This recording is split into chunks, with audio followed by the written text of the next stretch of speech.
되겠네. 아멘. 사사기 12장 말씀입니다.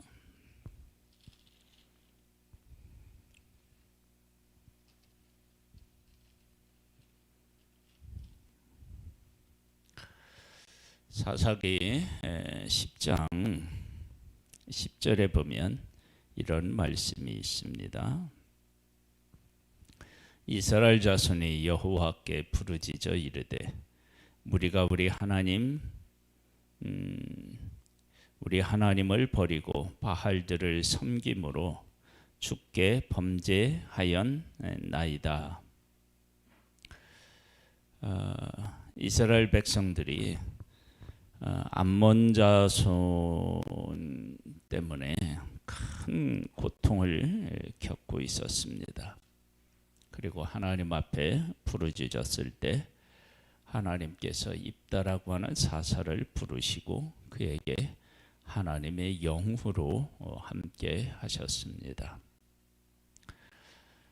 하나님의 영을 입다에게 허락하신 것은 하나님의 백성의 곤고가 심했기 때문입니다. 그 심한 것에서 구원하기 위해서 그를 들어 사용하신 것이죠. 분명히 하나님의 백성들이 곤고에 처해져서 하나님 앞에 부르짖었고 하나님께서 입다라고 하는 사사를 부르셔서 구원해 내셨다면 그 이후에 하나님의 백성들의 반응은 어떠해야 하는가 하는 것은 우리가 분명히 알 수 있습니다. 첫 번째, 우리가 하나님을 버리고 다른 것을 섬기고 쫓아갔기 때문에 이런 고난을 겪으니까 하나님 앞에 회개하고 하나님을 잘 섬겨야 되겠구나. 그리고 이 환난과 곤고에서 구원해 주신 하나님의 은혜에 감사해야지. 이런 반응이 나오는 것이 보편적인 그런 일이겠죠. 그런데 오늘 본문은 그와는 좀 동떨어진 그런 반응을 볼 수 있습니다. 에브라임 사람들이 모여 북쪽으로 가서 입다에게 이르되 네가 암몬 자손과 싸우러 건너갈 때에 어찌하여 우리를 불러 너와 함께 가게 하지 아니하였느냐? 우리가 반드시 너와 네 집을 불사르리라 하니 입다가 그들에게 이르되 나와 내 백성의 암몬 자손과 크게 싸울 때에 내가 너희를 부르되 너희가 나를 그들의 손에서 구원하지 아니한 고로 나는 너희가 도와주지 아니한 것을 보고 내 목숨을 돌보지 아니하고 건너가서 암몬 자손을 쳤더니 여호와께서 그들을 내 손에 넘겨주셨거늘 너희가 어찌하여 오늘 내게 올라와서 나와 더불어 싸우고자 하느냐 하니라. 이 초반부의 이 에브라임과 그 입다와의 그 마찰은 그 전쟁에서 크게 승리했는데 이 승리에 누구의 공이 더 크냐? 뭐 이런 육신적인 그 싸움인 거죠. 그러니까 에브라임은 승리했는데 왜 우리 안 불렀느냐? 그렇게 이야기하고 입다는 불렀는데 너희들이 안 와서 내가 더 고생을 했다. 이 얘기입니다. 지금 하나님께서는 그 백성이 부르짖어서 고통 가운데 있어서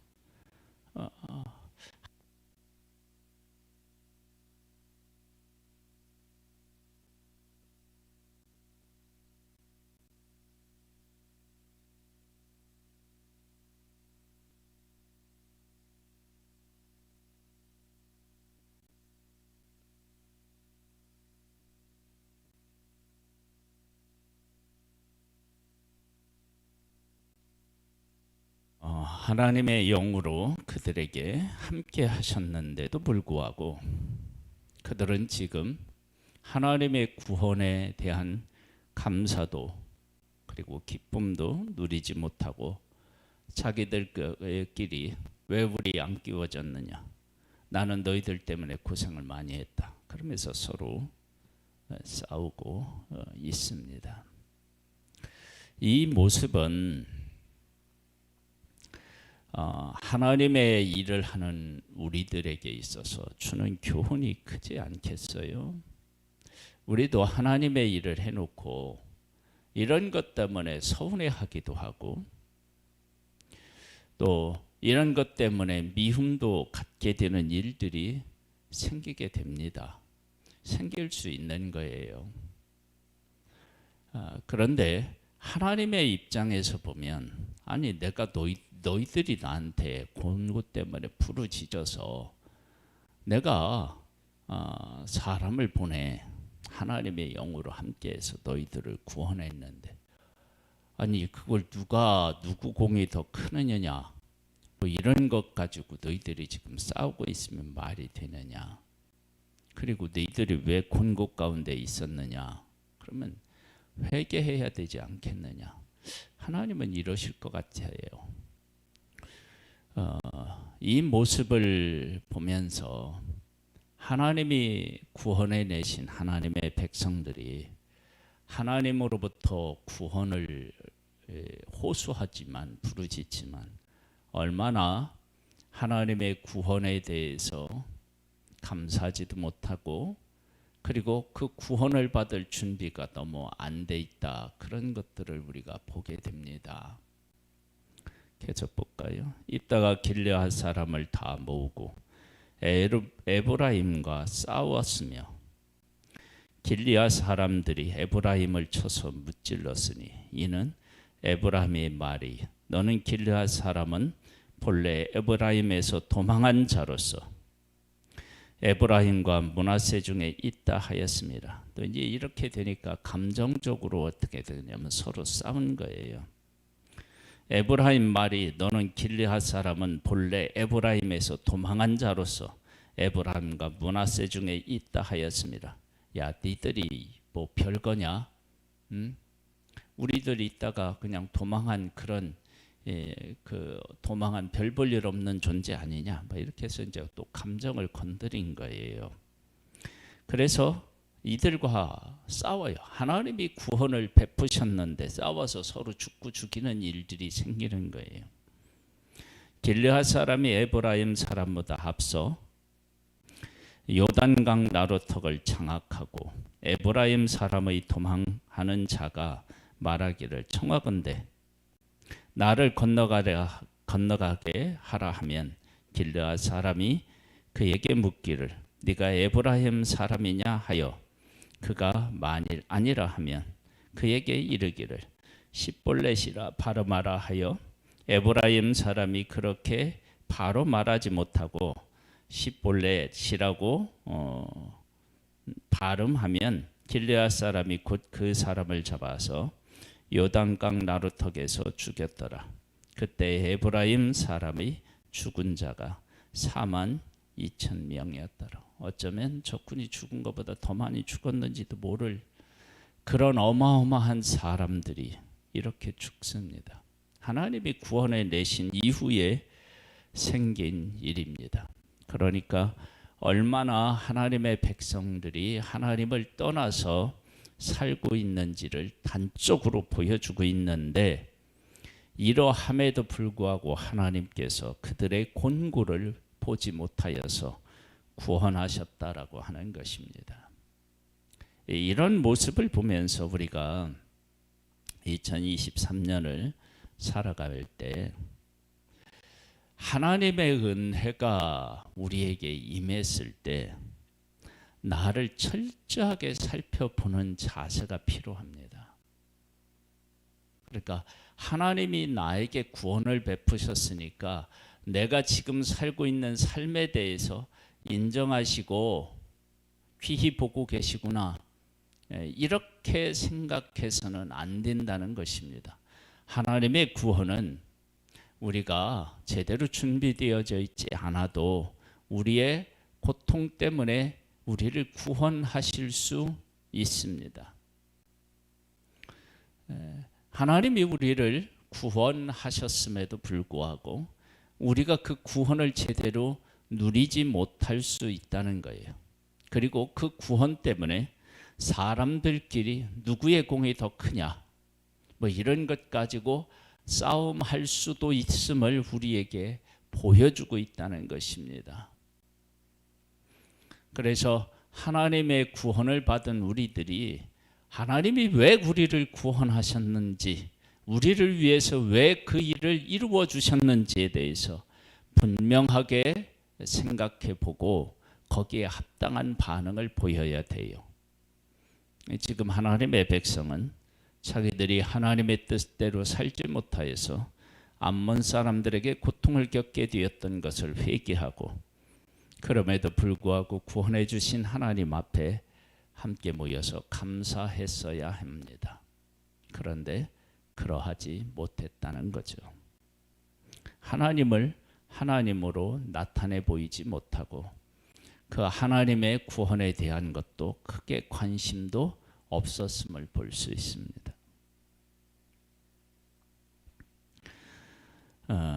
7절입니다. 입다가 이스라엘의 사사가 된 지 6년이라 길르앗 사람 입다가 죽음에 길르앗에 있는 그의 성읍에 장사되었더라. 이 사사 전에는 사사가 싸워서 이긴 후에 보통 몇십 년 동안 평안하였다, 그렇게 이야기를 합니다. 그런데 입다라고 하는 사사가 구원한 후에는 6년입니다. 비교도 안 될 만큼 그 연수가 짧아져요. 왜 그런 현상이 일어났겠어요? 입다가 나이가 너무 많아서 그런가요? 그 다음에도 이제 보면은요, 그 뒤를 이어 베들레헴 입산이 이스라엘의 사사가 되었더라. 여기에서 빠진 게 뭐겠어요? 하나님의 백성이 고통을 겪고 있어서 하나님 앞에 부르짖었더니 하나님께서 사사를 세우셨고 그 사사에게 하나님의 영이 함께 하셨다, 뭐 이런 내용이 빠졌겠죠. 그가 아들 30명과 딸 30명을 두었더니 그가 딸들을 밖으로 시집 보냈고 아들들을 위하여 밖에서 여자 30명을 데려왔더라. 그가 이스라엘의 사사가 된 지 7년이라 입산의 죽음에 베들레헴에 장사되었더라. 여기에서 밖에서 밖으로 시집 보냈고 밖에서 여자를 데려왔다. 그런데 이 밖이라고 할 때 구체적으로 누구를 이야기하는지는 모르는데 여기에 보면 30명 30명이래요. 하나님께서 입산이라고 하는 이 사사에게 자녀의 복을 주신 것이 맞죠. 근데 그 자녀들을 밖으로 시집 보내고 밖에서 며느리를 데려오게 하고 그렇게 이야기하는 것을 보면 이 입산이 자녀들을 결혼시키는 데 있어서 하나님의 뜻을 따랐나라고 하는 의문이 생긴다고요. 하나님께서 많은 자녀를 주셨는데, 그래서 몇 년이냐, 얘도 이제 6년이었는데 이제 7년이에요. 한 자릿수로 확 내려왔어요. 그 다음에 볼까요? 그 뒤를 이어 스불론 사람 엘론이 이스라엘의 사사가 되어 10년 동안 이스라엘을 다스렸더라. 스불론 사람 엘론이 죽음에 스불론 땅 아얄론에 장사되었더라. 여기는 또 뭣도 빠졌느냐? 자녀들이 받는 복 뭐 이런 것도 또 빠져 있습니다. 그 다음에 사사 압돈을 볼까요? 그 뒤를 이어 비라돈 사람 힐렐의 아들 압돈이 이스라엘의 사사가 되었더라. 그에게 아들 40명과 손자 30명이 있어 어린 낙이 70마리를 탔더라. 압돈이 이스라엘의 사사가 된 지 8년이라. 비라돈 사람 힐렐의 아들 압돈이 죽음에 에브라임 땅 아말렉 사람의 산지 비라돈에 장사되었더라. 하나님이 풍요를 주셨는데 그 풍요가 얼마느냐? 8년이에요. 짧은 거죠.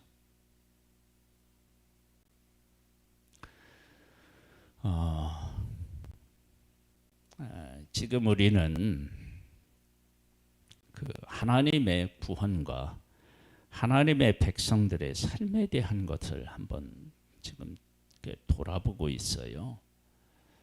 우리들이 하나님을 섬기고 하나님의 일하심을 경험하고 또 그 일하심에 함께하는 일들이 우리의 삶에서 계속 되어질 수밖에 없어요. 하지만 그 하나님의 구원하심을 하나님의 구원하심답게 받고 누리는 일은 또 다른 차원의 일임을 우리가 알 수 있습니다. 마치 이런 것과 같아요. 우리들의 신앙생활을 잘 들여다볼 수 있는 것이 출애굽 사건이거든요. 하나님께서 10가지 재앙으로 그들을 구원해내셨어요. 홍해에 이르자 홍해가 가로막히고 애국 군대가 뒤에서 따라오니까 10가지 재앙을 베풀었던 하나님을 의지하지 않고 원망해요. 그리고 홍해를 건넌 후에 하나님을 찬양하고 그리고 마라의 쓴물에서 또 원망하고 그리고 광야에 들어가서 그들은 하나님을 향하여 지속적으로 원망하고 하나님이 약속한 땅을 보여주셨음에도 불구하고 그 땅에 대해서 악평하는 일을 보게 됩니다. 하나님의 구원은 완벽했는데 거기에 대한 하나님의 백성들의 반응을 보면 하나님의 구원에 대한 것을 구원답게 반응하지 못하고 그걸 누리지 못하는 거예요. 광야에서 이스라엘 백성들이 죽은 것은요, 적이 와서 쳐서 죽인 것도 아니고 그들 스스로 하나님의 구원을 제대로 누리지 못하고 원망하고 불평하다가 그들이 죽습니다. 하나님의 구원의 문제가 아니고요. 이건 또 환경의 문제라고만도 얘기할 수가 없어요. 구름 기둥과 불 기둥으로 보호해 주시고 만나를 주시고 메추라기를 주시고 반석에서 물을 내 주셨으니까요. 애굽 같지는 않았지만 그들이 광야에서 살아가는 데 있어서 이거보다 큰 은혜는 없는 거죠. 그런 가운데서 원망하는 것입니다.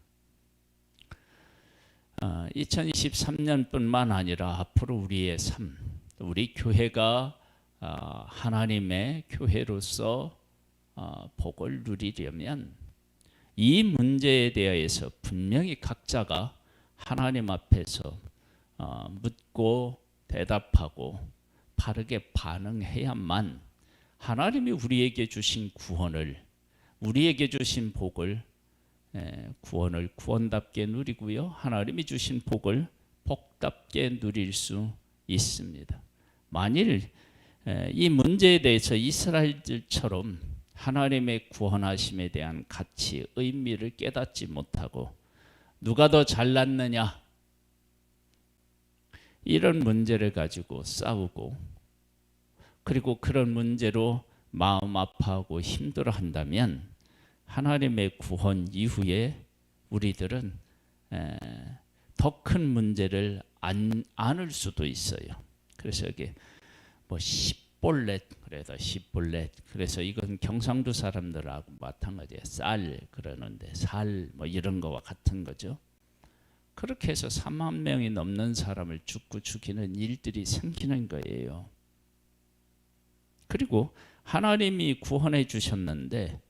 7년, 8년이에요. 예전에는 뭐 40년 막 이렇게 평안해졌었는데 하나님의 구원이 금방 내 이스라엘 백성들에게서 사라지고 다시 고통을 겪게 되었던 것입니다. 하나님이 복을 주셨는데 그 복을 제대로 관리하거나 누리지 못하는 모습들을 보게 되어요. 하나님은 우리에게 큰 복을 주십니다. 그리고 우리를 구원해 주시고요. 그리고 우리를 통해서 하나님은 지속적으로 일하실 것입니다. 그렇게 우리들 가운데 일하시는 하나님의 의도와 목적에 대한 것들을 바르게 깨달아 알고 거기에 맞게 반응해야죠. 회개하고 하나님 구원에 대해서 감사하고 그리고 이방의 모든 것들을 다 제거하고 하나님의 뜻대로 살겠다고 다짐하고 그렇게 살아가는 것, 그것이 이스라엘 백성들의 반응이었다면 우리에게 일하시는 하나님을 바르게 깨달아 알고 우리의 잘못들을 회개하고 이 일을 왜 하나님이 이루어 주셨을까에 대한 물음을 갖고 그 물음에 합당하게 우리의 삶을 드리는 것, 그것이 우리들에게 요구됩니다. 그러면 하나님의 은혜와 사랑과 구원의 역사들이 우리들 안에 더 커질 것이고 우리는 그것을 누림으로 말미암아 더 큰 찬양을 하나님 앞에 올려드리게 될 것입니다. 이러한 은혜가 올 한 해 우리들 가정과 교회와 개인의 삶에 있기를 주님의 이름으로 축복합니다. 하나님 아버지, 하나님께서 우리를 구원하셨고 그 구원에 대한 은혜를 우리가 받았을 때 하나님 안에서 그것을 바르게 해석하고 하나님에게 감사하고 우리의 잘못된 것들을 어떻게 바로잡아서 더 풍성하게 하나님의 구원을 누릴까, 그런 생각을 하고 그렇게 우리를 들여서 우리의 삶이 더 풍요로워지기를 소망하오니 우리에게 은총과 은혜를 베풀어 주옵소서. 2023년 우리 교회를 위해서 일하실 하나님을 우리는 찬양합니다.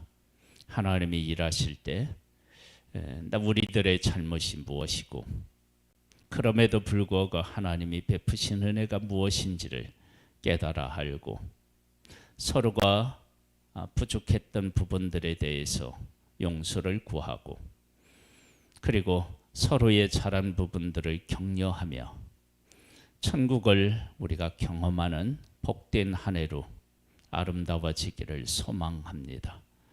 은혜 위에 은혜를 더하여 주옵소서. 예수님의 이름으로 기도드립니다. 아멘.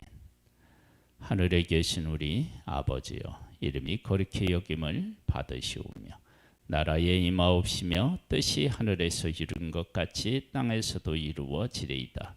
오늘날 우리에게 일할 양식을 주옵시고 우리가 우리에게 죄 지은 자를 사하여 준 것 같이 우리 죄를 사하여 주옵시고 우리를 시험에 들게 하지 마옵시고 다만 악에서 구하옵소서.